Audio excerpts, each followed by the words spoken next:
నేనైతే అస్సలు అనుకోలేదు నేను ఇంత దూరం వచ్చి ఇచ్చి నేను వంట వండుకుంటా అని. ఇంట్లో ఉన్నప్పుడైతే అమ్మ అనగానే ప్లేట్ ముందటికి వచ్చేది అన్నం.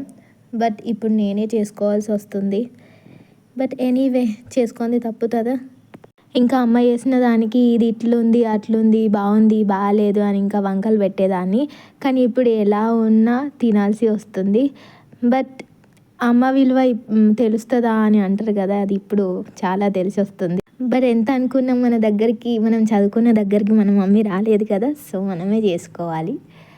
ఇక్కడ చూసినట్టయితే నేను మార్నింగ్ దోశ చేస్తున్నా, అది కూడా అట్లు అంటారు కదా, దాంట్లో ఒకటి వేసి ఒకటి వేయక ఒకటి మర్చిపోయి అలా చేసిన. అట్లు ఈజీగా ఉంటుందని ట్రై చేసిన, కానీ లాస్ట్కి అది ప్యాన్ నుంచి సపరేట్ అయ్యేటప్పుడు ఉంటుంది.